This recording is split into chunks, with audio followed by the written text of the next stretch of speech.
வணக்கம் சொந்தங்களே, இன்றைக்கி நம்ம தீரன் டிராக்டர்ஸில் பார்த்தீங்கன்னா ஸ்வராஜ் 744 எஃப்இ டிராக்டர் சேல்ஸ்க்கு வந்திருக்கு. வண்டி பார்த்தீங்கன்னா 2013 மாடலுங்க, 48 ஹெச்பி வரும். 3வது ஓனர் வண்டிங்க. Power steering, oil brake, single clutch ஆப்ஷனோட அவைலபிளாக இருக்குது. டயர்லாம் 40% இருக்குங்க. எக்ஸ்ட்ரா ஃபிட்டிங்ஸில் டாப்பும் பம்பரும் இருக்குது. புக்கு கையில் இருக்குது, எஃப்சி கரண்ட்டில் இருக்குது, இன்சூரன்ஸ் பெண்டிங்கில் இருக்குது. வண்டி பார்த்தீங்கன்னா திருவண்ணாமலையில் தாங்க இருக்குது.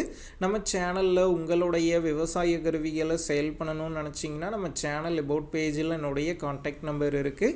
நீங்கள் என்ன நேரடியாக தொடர்பு கொண்டு உங்களுடைய விவசாய கருவிகளை நம்ம சேனலில் சேல் பண்ணிக்கலாம். வண்டி பார்த்தீங்கன்னா திருவண்ணாமலையில் தாங்க இருக்குது. இந்த வண்டிக்கு விலைன்னு பார்த்தீங்கன்னா 2,50,000 ரூபாய் சொல்லியிருக்காங்க. இந்த விலையுமே நேரில் வந்து பேசும்போது அனுசரித்து தரப்படும் தாங்க ஓனர் சொல்லியிருக்காரு. டிஸ்கிரிப்ஷனில் ஓனருடைய கான்டாக்ட் நம்பர் தந்திருக்கேன். தேவைப்படும் நண்பர்கள் கான்டாக்ட் பண்ணி நேரில் போய் ஓட்டி பார்த்து வண்டி எடுங்க. புக்கு பேப்பர்லாம் கரெக்டாக இருக்கான்னு செக் பண்ணி பார்த்துக்குங்க. ரொம்ப லாங்லேருந்து போகிறீங்க அப்படின்னா அதிக அமௌண்ட் போட்டு அட்வான்ஸ் போட வேணாம். மினிமம் அமௌண்ட்டுக்கு அட்வான்ஸ் போட்டால் போதும். உங்கள் நண்பர்கள் யாராவது ஸ்வராஜ் 744 எஃப்இ டிராக்டர் பவர் ஸ்டேரிங்கோடு கேட்டிருந்தால் அவங்களுக்கு இந்த வீடியோவை ஷேர் பண்ணுங்கள். யூஸ்ஃபுல்லாக இருக்கும்.